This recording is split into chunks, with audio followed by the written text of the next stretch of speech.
Hello everyone, कैसे हैं आप लोग। उम्मीद करते हैं कि लोग बहुत अच्छे होंगे। तो चलिए आज की क्लास में आप सबको मोस्ट वेलकम है। तो आज की क्लास को स्टार्ट करते हैं। आज की क्लास में हम लोग जानेंगे बुद्धि के प्रमुख सिद्धांत कौन कौन से है और बुद्धि के सिद्धांत के बारे में आज हम लोग जानेंगे। तो सबसे पहले स्टार्ट करते हैं कि बुद्धि के सिद्धांत क्या है। तो इसमें आप लोग याद रखिएगा कि बुद्धि क्या है। तो बुद्धि एक कारक है, इंटेलिजेंस है जो क्या है, तो एक कारक है या इसमें कई कारक सम्मिलित है। इसका अभी तक मनोवैज्ञानिक निष्कर्ष नहीं निकाल पाए हैं कि बुद्धि का स्वभाव है जो क्या है, मतलब बुद्धि का जो स्वभाव है जो कैसा रहता है, क्या है। इस विषय में अनेकों प्राचीनतम दार्शनिक ने अपने विचार प्रकट किए हैं, किंतु यहाँ पर केवल उन महत्वपूर्ण सिद्धांतों, उन जो थ्योरीज है उसकी विवेचना की जाएगी जो बुद्धि से संबंधित है।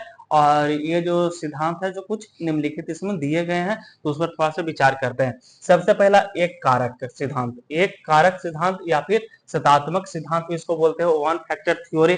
इस सिद्धांत के अनुसार बुद्धि वह शक्ति है जो हमारे सभी मानसिक कार्यों के मूल में होता है। इस सिद्धांत के समर्थक बुद्धि को एक अखंड और अविभाज्य इकाई मानते हैं। इसके अनुसार यदि एक व्यक्ति किसी एक क्षेत्र में निपुण है तो वह अन्य क्षेत्र में भी निपुण होगा। इस सिद्धांत के जो समर्थक थे कौन थे, वह डॉक्टर जॉनसन का कहना है। यह जो सिद्धांत जो किसका कहना है, तो डॉक्टर जॉनसन का कहना है। और इसके यह समर्थक थे डॉक्टर जॉनसन के कहना है कि महान वैज्ञानिक न्यूटन एक महान कवि ही बन सकते थे यदि वो वह कविता करने की ओर अपना ध्यान लगाते। तो विभिन्न परीक्षणों ने सिद्ध कर दिया है कि यदि व्यक्ति किसी एक कार्य को अच्छी तरह से कर लेता है तो यह आवश्यक नहीं है कि वह अन्य कार्यों को भी अच्छी तरह से वह कर ही सकता है। उसके बाद है दूसरा द्विकारक सिद्धांत, टू फैक्टर थ्योरी। इस सिद्धांत के प्रतिपादक स्पीयरमैन जो कि 1904 ईस्वी से 1927 ईस्वी है। इसके अनुसार बुद्धि में दो कारक है अथवा सभी प्रकार के मानसिक कार्यों में दो प्रकार के मानसिक योग्यताओं की आवश्यकता होती है। प्रथम समान मानसिक योग्यता यानी जनरल एबिलिटी जी, और जो द्वितीय होता है विशिष्ट मानसिक योग्यता जिसको बोला जाता है स्पेसिफिक एबिलिटी एस। यानी समान योग्यता सभी प्रकार के मानसिक कार्यों में पाई जाती है, जबकि विशिष्ट मानसिक योग्यता केवल विशिष्ट कार्यों से ही संबंधित होती है। प्रत्येक व्यक्ति में समान योग्यता के कुछ अतिरिक्त कुछ न कुछ विशिष्ट योग्यताएं भी पाई जाती है। एक व्यक्ति में एक विशिष्ट योग्यता भी हो सकती है और एक से अधिक विशिष्ट योग्यता भी हो सकती है। एक व्यक्ति जितने ही क्षेत्र या विषयों में कुशल होता है उसमें उतना ही विशिष्ट योग्यताएं पाई जाती है। यदि एक व्यक्ति में एक से अधिक विशिष्ट योग्यताएं हैं तो इन विशिष्ट योग्यताओं में कोई विशेष संबंध नहीं पाया जाता है। स्पीयरमैन का यह विचार है कि एक व्यक्ति में समान योग्यता की मात्रा जितनी अधिक पाई जाती है वह उतना ही अधिक क्या होता है, तो वह बुद्धिमान होता है। स्पीयरमैन के सिद्धांत को कुछ चित्र द्वारा समझा जा सकता है। जैसे ये आपका है जो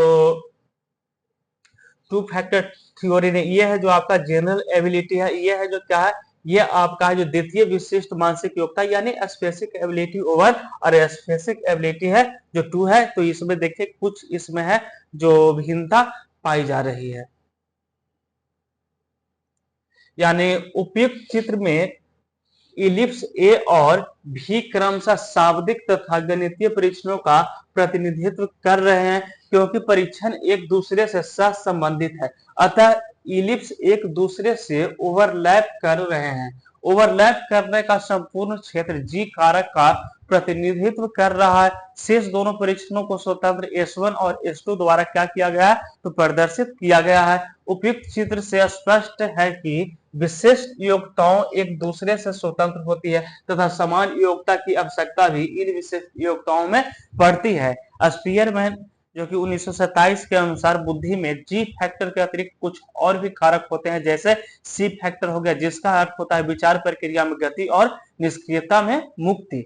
इसी प्रकार से डब्ल्यू फैक्टर का अर्थ होता है इच्छा शक्ति, आत्मनियंत्रण तथा संलग्नता से होता है।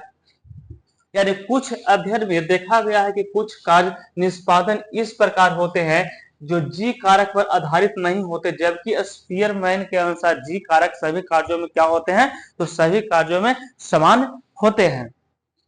उसके बाद तीसरा तीन खंड का सिद्धांत, जो कि इंग्लिश में इसे बोला जाता है थ्री फैक्टर थ्योरी। यह सिद्धांत भी स्पीयरमैन के नाम से संबंधित है। दो खंड का सिद्धांत प्रतिपादन करने के बाद उसने बुद्धि का एक खंड और बताया। उसने इसका नाम सामूहिक खंड या तत्व रखा, यानी ग्रुप फैक्टर रखा।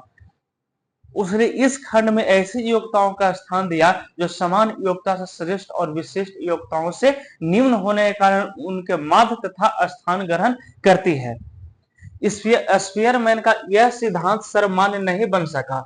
इसका कारण बताते हुए क्रो ने लिखा कि यह सिद्धांत व्यक्ति की योग्यताओं और पर्यावरण के प्रभाव को स्वीकार न करके बुद्धि को वंशानुक्रम प्राप्त किए जाने पर क्या देता है, तो बल देता है। उसके बाद आपका फोर्थ नंबर है बहुखंडन का सिद्धांत। बहुखंडन का सिद्धांत यानी मल्टी फैक्टर थ्योरी। स्पीयरमैन के बुद्धि के सिद्धांत पर आगे कार्य करके मनोवैज्ञानिक ने बहुखंडन का सिद्धांत प्रतिपादित किया। इस मनोवैज्ञानिक में कैली और थर्स्टन के नाम उल्लेखनीय है। कैली के अनुसार बुद्धि के खंड, कैली के अपनी पुस्तक जिसका नाम है cross roads in the minds of man में बुद्धि को निम्नलिखित 9 खंडों या योग्यताओं का समूह में बताया है, जो कि आपका पहला हो जाएगा रुचि। दूसरा आपका है जो सोशल एबिलिटी यानी सामाजिक योग्यता हो जाएगा, शाब्दिक योग्यता। उसके बाद संगीतात्मक योग्यता, स्थान संबंधी विचार योग्यता। उसके बाद आपका है गामक योग्यता, सांख्यिकी योग्यता, शारीरिक योग्यता, यांत्रिक योग्यता। थर्स्टन के अनुसार बुद्धि के खंड, तो थर्स्टन ने अपनी पुस्तक प्राइमरी मेंटल एबिलिटीज में बुद्धि को 13 खंड का या फिर तत्व बताए हैं। दूसरे शब्दों में उसने बुद्धि को 13 मानसिक योग्यताओं का समूह बताया है, जिसमें से निम्नांकित 9 को अधिक महत्वपूर्ण माना गया है। जैसे सबसे पहले हो जाएगा स्मृति, जिसको बोला जाता है मेमोरी। उसके बाद सांख्यिकी योग्यता, तार्किक योग्यता, आगात्मक योग्यता हो गया, समस्या समाधान की योग्यता हो गया। उसके बाद प्रत्यक्षीकरण की योग्यता, शाब्दिक योग्यता, निगुणात्मक योग्यता, स्थान संबंधी योग्यता। तो ये आपका था 9 जो कि अधिक महत्वपूर्ण माना जाता है। यानी बुद्धि के बहुखंडन सिद्धांत का समर्थन नहीं किया जाता है। मनोवैज्ञानिक का तर्क यह है कि बुद्धि का विभिन्न प्रकार की योग्यताओं में विभाजन सर्वथा अनुचित है। क्रो ने लिखा है कि इन तत्वों को जटिल मानसिक क्रियाओं की पृथक इकाइयां नहीं समझा जाना चाहिए। उसके बाद आपका पांचवा है मात्रा सिद्धांत, क्वांटिटेटिव थ्योरी। इस सिद्धांत का प्रतिपादन थॉर्नडाइक है। कौन है? इनका नाम है जो थॉर्नडाइक है, जो कि मात्रा का सिद्धांत दिए थे। वह समान मानसिक योग्यता के समान किसी तत्व को स्वीकार नहीं करता। थॉर्नडाइक का मत है कि मस्तिष्क का गुण स्नायु तंतुओं की मात्रा पर निर्भर रहता है। इसका अभिप्राय यह है कि बुद्धि उतना ही अधिक अच्छी होती है जितने अधिक मस्तिष्क और स्नायु मंडल के संबंध होते हैं, क्योंकि व्यक्ति की मानसिक क्रियाओं के आधार यही संबंध है। थॉर्नडाइक ने अपने सिद्धांत को उद्दीपक प्रतिक्रिया के आधार पर सिद्ध किया। उसका मत है कि जिन अनुभवों का उद्दीपक प्रतिक्रियाओं से संबंधित स्थापित हो जाता है, वे भविष्य में उसी प्रकार की समस्याओं का समाधान अधिक सरल बना देते हैं। थॉर्नडाइक के सिद्धांत की 2 कारणों से कटु आलोचना की गई है। पहला तो कारण यह है कि सिद्धांत मस्तिष्क और स्नायु मंडल के संबंध पर बहुत अधिक बल देता है। दूसरे कारण को क्रो के इन शब्दों में व्यक्त किया जा सकता है कि यह सिद्धांत मस्तिष्क की संपूर्ण रचना के लचीलेपन को कोई स्थान है जो नहीं देता है। आपका छठा हो जाएगा वर्ग घटक सिद्धांत, जो कि जी थॉमसन ने दिए थे। तो जी थॉमसन ने बुद्धि को अनेक विशिष्ट योग्यताओं तथा विशेषताओं का समूह माना है। एक ही वर्ग में अनेक प्रकार की विशेषताएं होती है, जैसे व्यवसायिक योग्यता, प्रबंधन, बिक्री, विक्रय, उत्पादक, भंडारण, जनसंपर्क आदि योग्यताएं हैं जो निहित होती है। उसके बाद आपका जो 7वां है क्रमिक महत्व का सिद्धांत, यानी सीरियल वर्ट, सी वर्ट भी इसको बोला जाता है, तथा बर्मन ने मानसिक सी वर्ट तथा बर्मन ने मानसिक योग्यताओं को क्रमानुसार महत्व दिया है। यह क्रम है तो कुछ इस प्रकार से दिए गए हैं। मानसिक योग्यता जो कि आपका सबसे पहले समान हो जाएगा, दूसरा सामान्य, और तीसरा जो आपका ये है वो स्मरण चिंतन यानी तर्क कल्पना, उसके बाद विशेष मानसिक योग्यता। ये जो सामान्य है उसको दो भाग में डिवाइड किया है, क्रियात्मक यांत्रिक शारीरिक, और दूसरा है शाब्दिक संख्यात्मक शैक्षिक। आपका आठवां हो जाएगा प्रतिदर्श सिद्धांत यानी सैंपलिंग थ्योरी। इस सिद्धांत का प्रतिपादन थॉमसन ने किया। थॉमसन ने अपनी प्रतिदर्श सिद्धांत का प्रतिपादन स्पीयरमैन के द्विकारक सिद्धांत के विरोध में किया। थॉमसन ने इस बात का तर्क दिया कि व्यक्ति का बौद्धिक व्यवहार उनके बौद्धिक व्यवहार अनेक योग्यताओं पर निर्भर करता है, परंतु इन स्वतंत्र योग्यताओं का क्षेत्र सीमित होता है। यदि कोई एक बुद्धि परीक्षण भरवाया जाए तो बौद्धिक तत्वों का एक विशिष्ट प्रतिदर्शन भी सामने आता है। इस प्रकार से यदि दूसरा परीक्षण भरवाया जाए तो बौद्धिक तत्वों का एक भिन्न परिदर्श उस परीक्षण के सामने आएगा।